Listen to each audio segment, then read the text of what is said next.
Hoje você vai aprender sobre qual é a estrutura de um trabalho científico seguindo as normas da ABNT.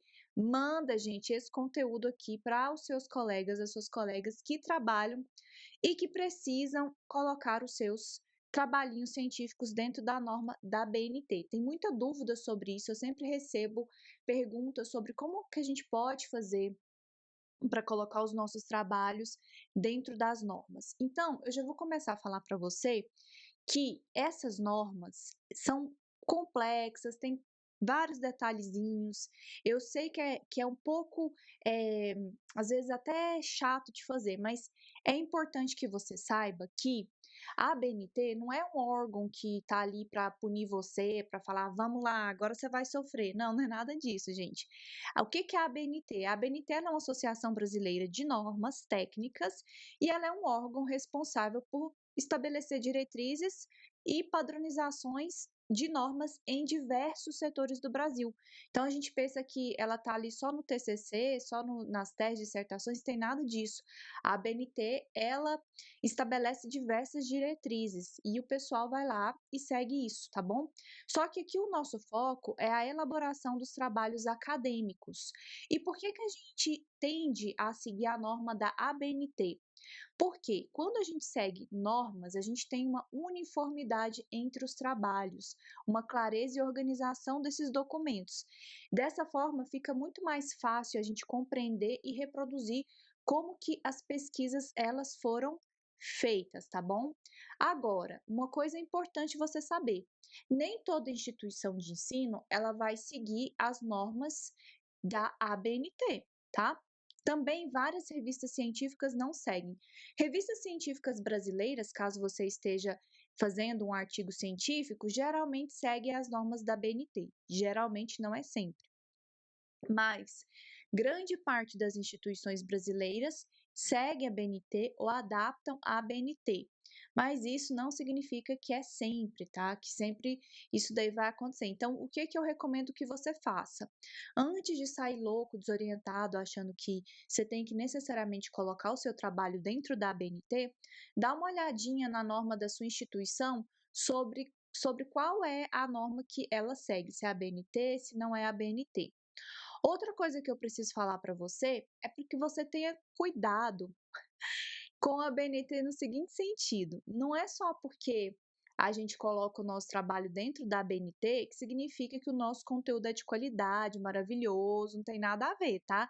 As normas, como eu coloquei para vocês, as normas, seja da BNT ou de qualquer outra norma de revista científica, elas servem para uma uniformização, uma organização e para que as pessoas consigam compreender aquilo ali. Então, vamos pensar o seguinte, imagina que você está indo numa festa e é uma festa, eh, que exige um traje a rigor, né. Então vai lá um monte de gente lindo, maravilhoso, usando traje a rigor, aquela coisa, né. Mas a gente sabe que dentro da festa tem pessoas boas, tem pessoas que estão muito felizes ali pelos convidados, mas tem pessoas invejosas, tem pessoas ali que estão apontando o dedo, falando um monte de coisa. Então a casquinha ali tá todo mundo com traje a rigor, lindo, maravilhoso, mas não necessariamente o conteúdo está bom. Então você tem que entender que o fato de você colocar o seu trabalho na BNT não significa que ele seja um trabalho de qualidade. O trabalho de qualidade, a elaboração, a estratégia de pesquisa é uma coisa.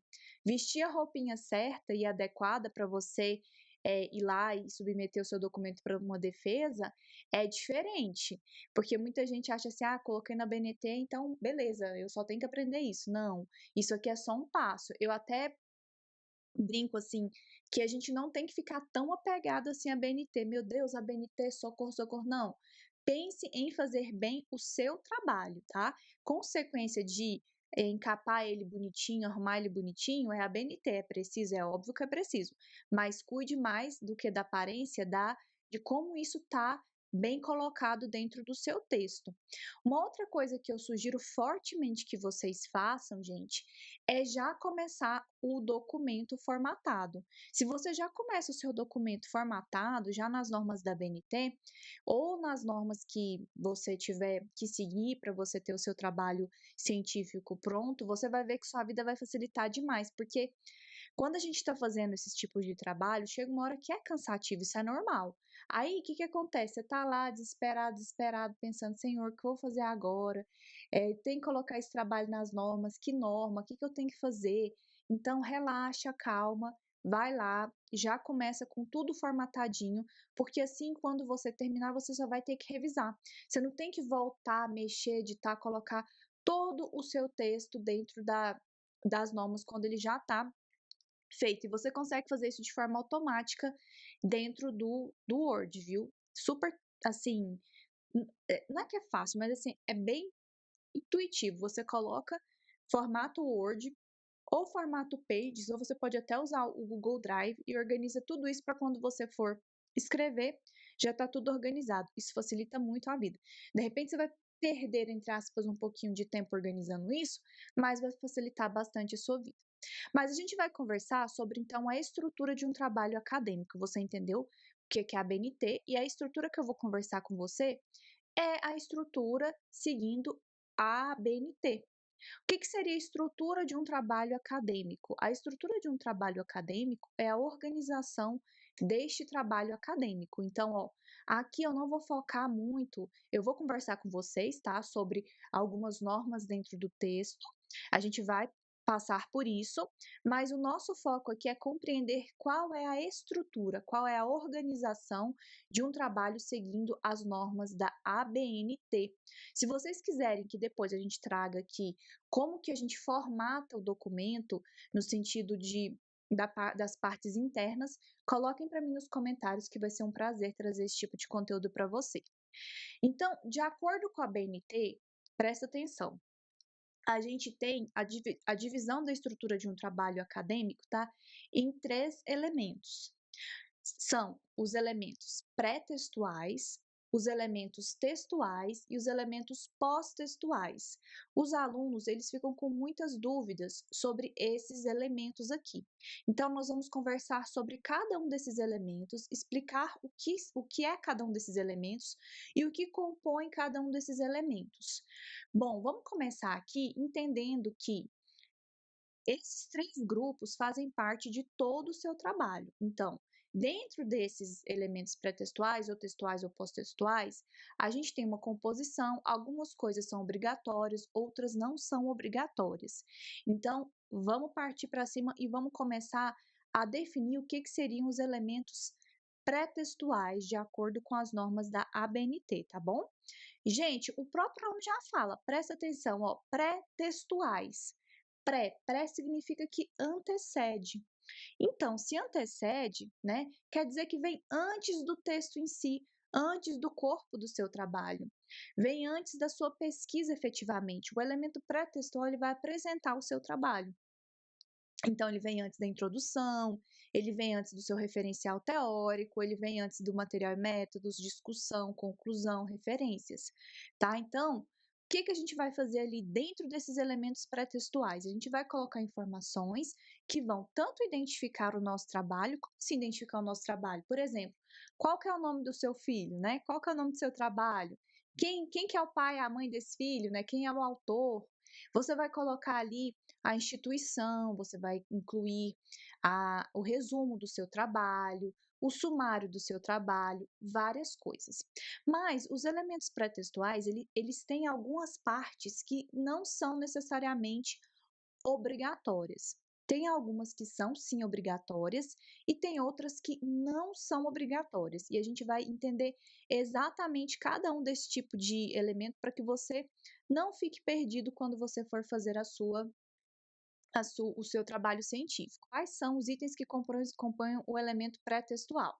A capa, depois a folha de rosto e a folha de aprovação. Esses três elementos, capa, folha de rosto e aprovação, são elementos obrigatórios. Isso significa que não tem como Você precisa colocar isso dentro do seu trabalho. Depois, a gente vem com 3 outros elementos que são optativos, tá, opcionais, quer dizer, que você não necessariamente precisa incluir esse tipo de item dentro do seu trabalho na parte de elementos pré-textuais, caso você não queira. São eles a dedicatória, então você não precisa incluir uma dedicatória, o agradecimento e a epígrafe. Sendo que isso que eu estou falando para vocês é a ordem que você precisa colocar. Então, a primeira coisa que você tem que colocar é uma capa no seu trabalho, e nessa capa você vai incluir lá a identificação, título, o autor, o ano, tudo certinho. Depois a gente vem com a folha de rosto, a folha de aprovação, dedicatória, agradecimento e epígrafe. Dedicatória, agradecimento e epígrafe são itens opcionais. Agora sim, gente, eu acho bem importante que a gente coloque no nosso trabalho o nosso agradecimento. É opcional? De acordo com a BNT, é opcional.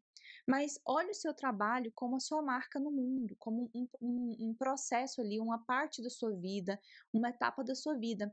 Então é bem interessante que você cuide dessa parte com carinho, sabe? Vá lá, coloque os agradecimentos, põe o seu coração nesse momento, porque isso aqui também é o seu cartão para o mundo. Às vezes você não imagina que alguém vai bater o seu nome no Google ou o tema do seu trabalho e vai se deparar com a sua monografia, sua tese, sua dissertação. E o agradecimento conta muito sobre você, sobre quem você é, sobre o quão você reconhece a importância das pessoas, porque a gente não faz absolutamente nada sozinho. Eu tenho uma alegria muito grande de olhar para a minha dissertação, minha tese, e ler os meus agradecimentos. Não precisa ser uma coisa extensa, você não tem que fazer um livro de agradecimento.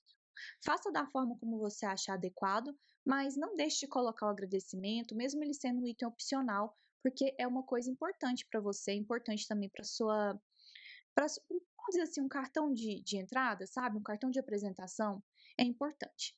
Depois disso, a gente tem outros dois elementos que são obrigatórios, que são o resumo e o abstract. O resumo, literalmente, né? O que você vai contar para o leitor, o que você fez.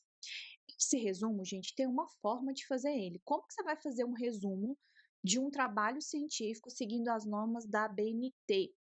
Olha, o seu texto dentro deste resumo, ele precisa ser claro e objetivo. E também não dá para você ficar inventando moda, firula, contando lá a missa, não. Você tem que ser conciso. Por que você tem que ser conciso? Porque você só tem 500 palavrinhas para você colocar lá.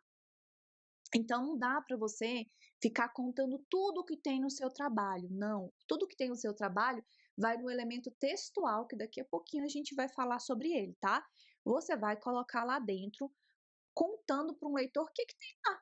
Então, por exemplo, eu vou pegar a sua monografia, sua dissertação, sua tese, sua especialização, vou ler e vou pensar, aqui, ó, vamos ver a Elisângela que está aqui com a gente. A Elisângela colocou isso aqui no trabalho dela. Entendi do que se trata o trabalho dela. Você vai apresentar o seu trabalho. Lembra que os elementos pré-textuais, eles são uma contextualização, uma identificação e uma orientação sobre o seu trabalho e o uso do seu trabalho. A gente já vai chegar na parte de uso, tá bom? Então, lembre sempre, o resumo ele tem que ter 500 palavras, precisa ser conciso, claro, objetivo. Não dá para você só ficar falando no seu resumo sobre o objetivo do seu trabalho ou sobre o resultado do seu trabalho, não. A gente pode depois conversar em uma aula só sobre como você vai elaborar o seu resumo. E além disso, você precisa colocar palavras-chave. Mas agora aqui eu quero trazer para você algumas coisas e orientações sobre o uso de palavras-chave. Nath, o que você quer falar sobre palavra-chave? É tão simples, é só colocar um negócio que representa o meu trabalho. Mais ou menos, gente. Olha, é bem interessante que você escolha palavras-chave que de fato representem o seu trabalho, mas que sejam itens buscáveis. Como assim, Nath? Quer dizer, eu vou colocar no Google da vida e essa palavra tem que ter tração para o meu trabalho ser encontrado. Uma dica que eu gosto de colocar para vocês é: encontre palavras-chave que não estejam contidas dentro do seu título. Então vamos imaginar, a gente está com um monte de gente da psicologia aqui no perfil que está inscrito no workshop, né? Então eu vou colocar um exemplo da psicologia. Então, vamos imaginar aqui dentro da psicologia que você está fazendo um trabalho um trabalho de cienciometria com crianças autistas, tá? Então, você está lá fazendo uma avaliação cienciométrica sobre o tratamento e acompanhamento psicológico com crianças autistas de 3 a 6 anos de idade. Esse é o seu tema.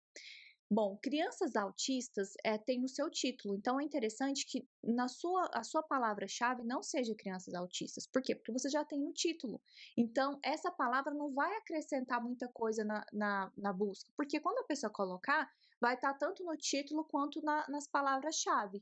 Então, qual outra palavra que você pode colocar? Autismo infantil, porque aí você tem outras palavras que identificam a mesma coisa, mas que não são as mesmas palavras entre si. Então, cuide disso que vai ficar bom. Depois a gente precisa colocar o nosso texto, o nosso resumo em uma língua estrangeira. Gente, essa tradução ela é obrigatória. É obrigatória. Tem que fazer, não tem jeito. Então você vai colocar o seu abstract. Dica marota para quem precisa traduzir um resumo de um trabalho acadêmico para inserir aí no seu trabalho. Como que você vai fazer essa tradução? Não sei inglês, socorro, nem espanhol, porque pode ser uma das duas línguas. Olha, você vai pegar o seu trabalho, você vai usar o Google Tradutor. Nath, não uso o Google Tradutor tem muito erro. Respira e escuta aqui o que eu tô te falando, tá? Eu sei que tem muito erro. Eu faço revisão de trabalho, eu sei que tem.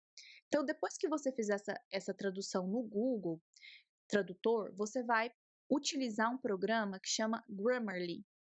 Esse programa, ele tem uma versão dele gratuita e ele faz a revisão textual para você, beleza? Depois que você usou esse programa, você vai colocar no ChatGPT e vai falar assim: por favor, ChatGPT, corrija o inglês, revise o inglês, corrija erros gramaticais e de concordância no meu texto. Coloca lá, tá? E aí, depois, se você puder enviar isso para alguém corrigir, para alguém dar uma olhadinha, ótimo, mas não fique dependendo de alguém para fazer todo esse processo de tradução do seu trabalho. Então, ó, só para recapitular aqui, ó, você tem um abstract lá que você tem que traduzir, socorro, misericórdia, não sei inglês. Você vai usar o Google Tradutor, depois você vai passar o programa Grammarly, gratuito, a parte gratuita, depois você vai pôr este texto no chat GPT e pedir para o chat GPT para ele identificar, para ele corrigir para você os erros estruturais, gramaticais e de concordância dentro do seu texto e depois você pede para um amigo, uma amiga que você sabe que domina a língua, ler para você. Excelente, gente. Então, eu quero que vocês observem que a gente tem um esqueminha aqui em que o que está circundado de vermelho são os itens que são obrigatórios, e o que está em azul são os itens que não são obrigatórios. Mas depois do abstract, a gente tem outros itens que são opcionais.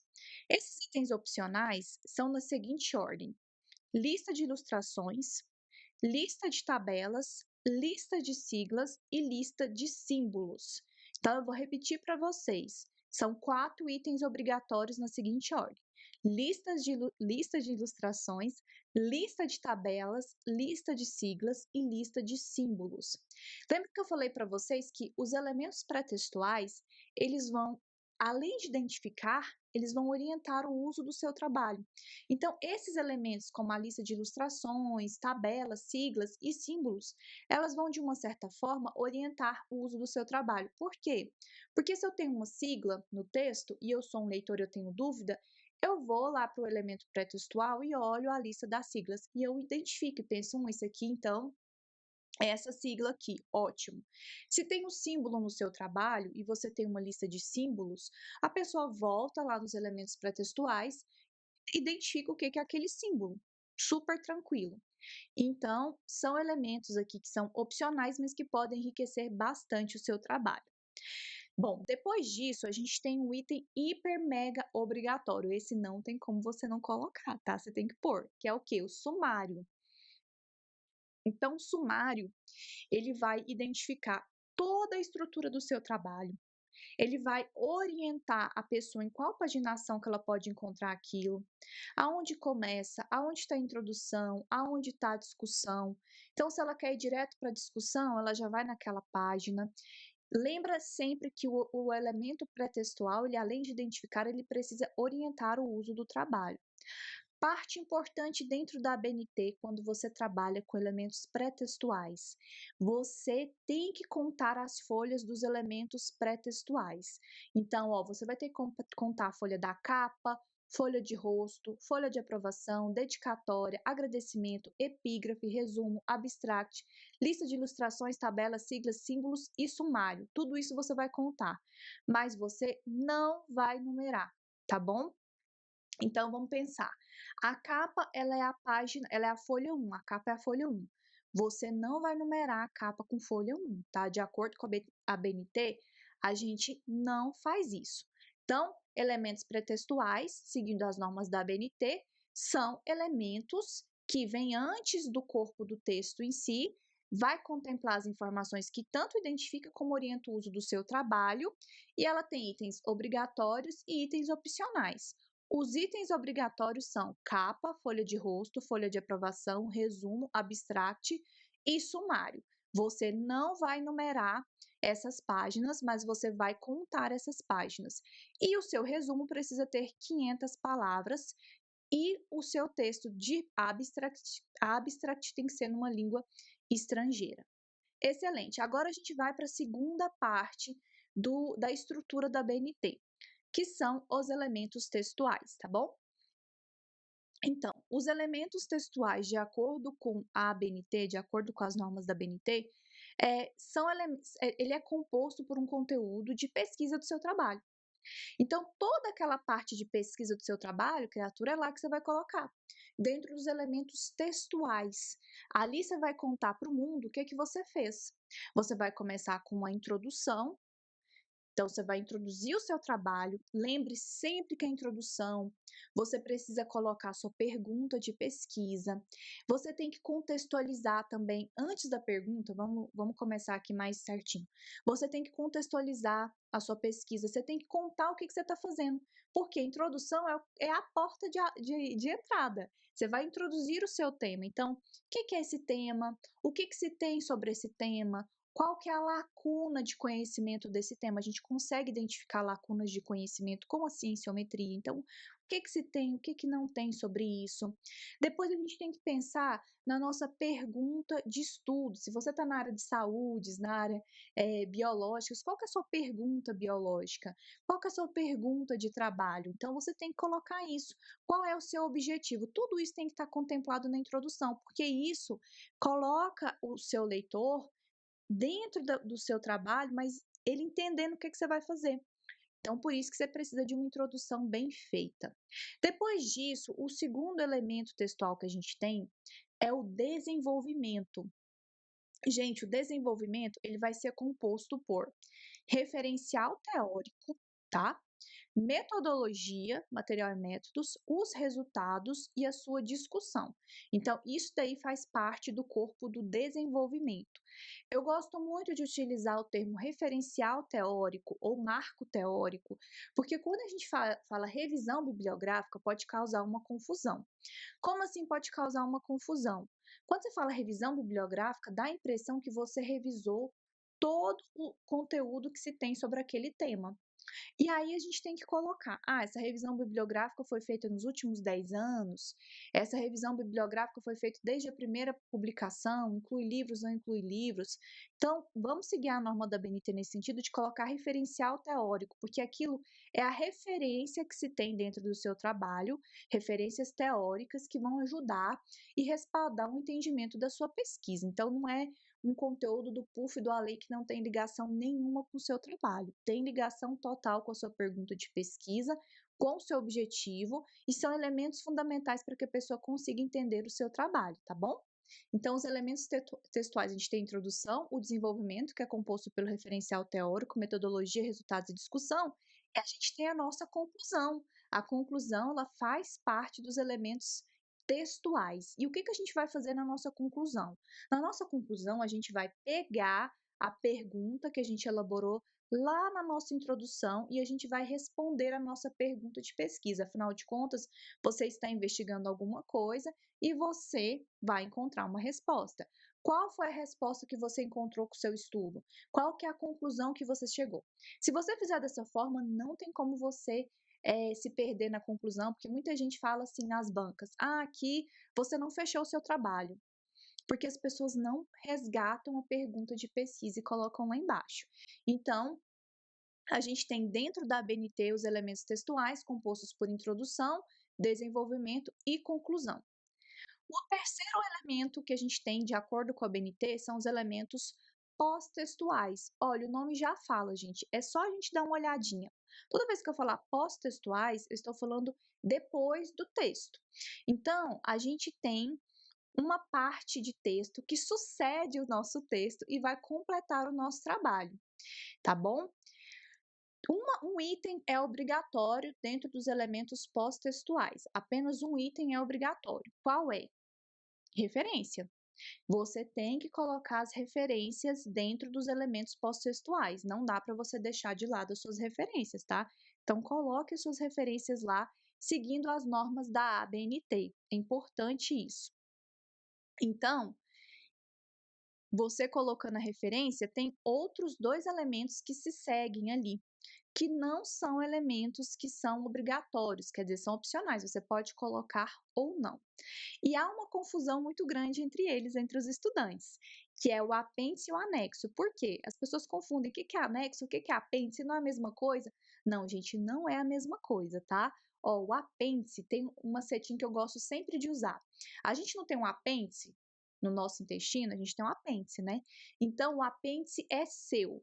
Tudo que você produziu é seu. Seu trabalho vai para o apêndice. Então, vamos imaginar que você tem uma tabela de um experimento seu que é gigantesca e você utilizou para fazer uma análise. Você tem que colocar esse resultado dentro do seu trabalho, mas se você colocar lá na parte de resultados, vai ficar uma coisa gigantesca, vai quebrar o texto.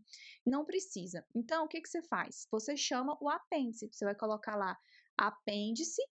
Aí você vai escrever tracinho e sempre vai colocar uma letra maiúscula. Então, é dessa forma aqui que a gente faz lá no nosso apêndice. Essa aqui é a estrutura da ABNT. Você vai colocar apêndice em maiúsculo, espacinho, traço, espaço e a letra maiúscula. A gente, em apêndice, seguindo as normas da ABNT, não coloca numeração. Então, se você estiver fazendo o seu texto e você precisar seguir as normas da ABNT, quando você estiver nos elementos pós-textuais, apêndice ou anexo que a gente vai conversar, sempre você vai colocar esses elementos em letra maiúscula, nunca vai numerar apêndice 1, apêndice 2, apêndice 3. É apêndice A, B, C, D, tudo com letra maiúscula, simples desse jeito. E lá no seu texto você chama então esses elementos. Então você tem uma tabela gigante, você não precisa colocar isso no seu corpo de texto, né? No elemento textual, você pode colocar no pós-textual, e aí coloca lá apêndice A e chama esse apêndice A no item que for relacionado. Então, se for uma metodologia, você coloca lá. Se for no resultado, você coloca lá. Desse jeito. Então, esse é o material disponibilizado quando você, criatura que está elaborando o trabalho, quer complementar o seu trabalho e é produzido pelo autor. Por isso, eu disse para você que o apêndice é seu. Então, sempre que você estiver na dúvida, estou na dúvida. Olha, o apêndice é seu. E se você ficar na dúvida ainda mais, pensa o que tem na extensão final do intestino grosso. Eu falo assim para os meus alunos e aí eles nunca mais esquecem. O fiofó é seu. Então, toda vez que você pensar assim, você não vai esquecer que a apêndice é uma coisa que foi produzida por você e você nunca mais vai errar. Agora, anexo, gente. Anexo também é opcional, mas o anexo ele é um material disponibilizado quando você, criatura que é autor do seu trabalho, quer complementar esse trabalho, mas ele não é um material que foi produzido por um autor. Então vamos imaginar que você é um fisioterapeuta e você trabalha com movimento. E você tem algumas pranchas ali mostrando o movimento, a amplitude do movimento, a angulação, e você quer colocar aquilo ali para que as pessoas consigam compreender o seu trabalho. Mas não foi você quem produziu isso. Então você vai colocar no anexo. Lembra quando a gente e-mail, escreve e-mail, manda alguma coisa, fala assim: "Ó, tá no anexo". Eu anexei, então eu trouxe alguma coisa de fora e coloquei dentro do meu trabalho. Este é um anexo, tá bom? Então vamos só recapitular. O apêndice é seu, você produziu, você tem apêndice. O anexo não é seu, não é produzido por você, mas você quer utilizar para complementar o seu trabalho. Apêndice e anexo são elementos opcionais dentro dos elementos pós-textuais com a BNT. Lembrando que a gente sempre vai escrever esses itens em letra maiúscula, tracinho e uma letra maiúscula que segue para identificação. Gente, eu sei que a BNT pode ser cansativa, chata, que tem um monte de detalhe. E aqui eu conversei com você sobre a estrutura de um trabalho seguindo a BNT. E olha, a gente ficou um tempão conversando sobre isso. Então, a minha sugestão para você é que você vai começar esse trabalho, não inventa moda, já começa formatado. Porque se você começa formatado, você, nossa, acelera muito, muito, muito o seu ganho. E eu vou trazer para você aqui algumas dicas para você converter automaticamente as suas referências seguindo as normas da ABNT. Mas a gente pode ter uma conversa, uma live só sobre como colocar cada item dentro dos elementos textuais, desculpa, pré-textuais, textuais e pós-textuais dentro da norma, tá? Então tem um programa, e tudo isso aqui é online, tá? Que chama referência bibliográfica. Desse jeito, você vai digitar lá, referenciabibliográfica.net no Google.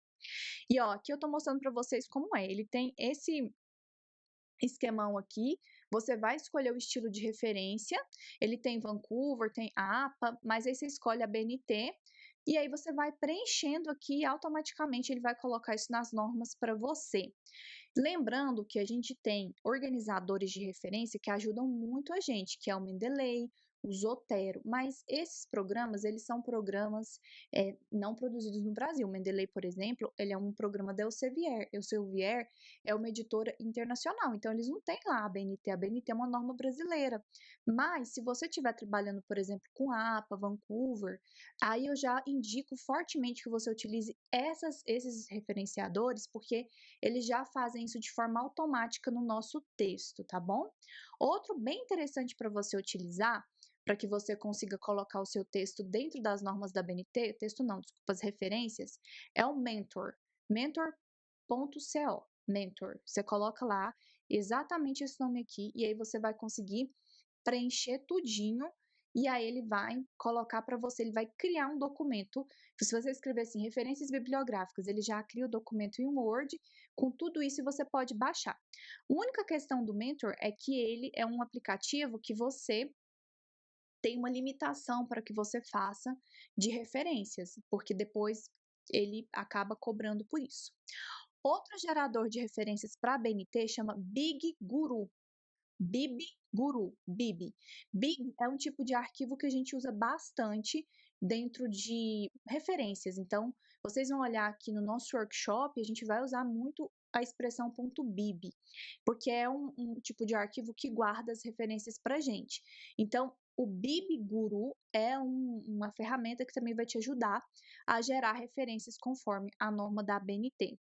Tem outro também que chama MyBib. MyBib, esse aqui. Da mesma forma, aí você pode escrever se você quer colocar livro, se você quer colocar revista científica, vídeo ou entrevistas, ele coloca tudo para você. Esse aqui, MyBib, é bem legal porque você pode colar, por exemplo, o endereço do seu artigo aqui e ele vai gerar automaticamente isso para você. Ou você pode entrar manualmente, que não vai ter problema nenhum. Ele vai funcionar tranquilamente para você. Mas, mais uma vez, lembrando que se você estiver usando Vancouver, Chicago, enfim, outras formas de referência, o EndNote, o Mendeley, o Zotero podem ser mais interessantes para você, mas o EndNote também é pago, né, gente? Mendeley e Zotero são livres para gente.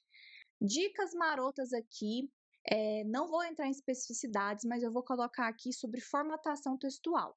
Não é o objetivo da nossa conversa de hoje, mas eu vou colocar para vocês porque eu sei que vocês ficam arrancando os cabelos e acham ótimo isso daqui. Mas como são muitos pormenores dentro da BNT, eu vou colocar aqui o geral para vocês. Se você tiver dúvida sobre algum elemento, você coloca aqui para mim no comentário do vídeo, tá bom? Primeira coisa, de acordo com a BNT, a formatação textual, ela precisa ser em um papel branco. Ah, mas eu quero colocar um papel colorido rosa dos unicórnios. Não pode, é um papel branco, tá bom? O formato, gente, é A4. E a fonte é um espaçamento, a fonte é 12, geralmente Arial ou Times, tá? Fonte 12. O espaçamento é 1.5, o espaçamento de texto. Então, o espaçamento de texto é 1.5. Como que você vai colocar esse documento também com os tamanhos de margem certinho? Você vai ter que configurar o seu documento de Word. Eu vou ensinar para você como que você vai fazer isso. Mas o que você tem que saber é que na BNT você precisa formatar o seu documento com a margem superior e esquerda com 3 centímetros. A margem inferior direita é com 2 centímetros. Nath, socorro, eu não sei como que eu vou fazer isso. Calma que eu vou te mostrar. A gente tem que configurar a página. Então, lá no seu documento de Word, se você tiver com Word, você vai abrir o seu documento lindo, maravilhoso, e aí você vai apertar na opção Layout. E aí, lá na opção Layout, você vai em tamanho, para que, desculpa, tamanho não, em margens, para que a gente configure as margens. Eu vou mostrar para você como que a gente faz. Então, você tá com o seu documento lindo, maravilhoso lá aberto, você vai no seu menu, você vai clicar em Layout. Depois que você clicar aqui em Layout, você vai na orientação, porque você precisa colocar que você quer retrato, né? E depois disso, a gente vai colocar o tamanho A4, mas geralmente esse é o tamanho que já vem formatado. Aí a gente vem em margem e geralmente a gente vai ter que clicar em margens personalizadas, porque geralmente eles não têm essa formatação da BNT. Aqui em margens você vai digitar bem bonitinho o esquema que eu falei para você. Então, ó, superior a gente tem que colocar 2 centímetros, 3 centímetros aqui, tá? Então, você vai digitar 3 centímetros. Depois, você vai colocar esquerda 3 centímetros. Aí, depois, você vai na parte inferior e coloca os 2 centímetros. E depois, em direita, em 2 centímetros e clica em OK. Não esqueça de clicar em OK, porque senão não vai dar certo. Se você fizer isso certinho, aí você vai ter um documento com o tamanho exato e com o formato exato que você precisa para que você consiga gerenciar o seu trabalho direitinho.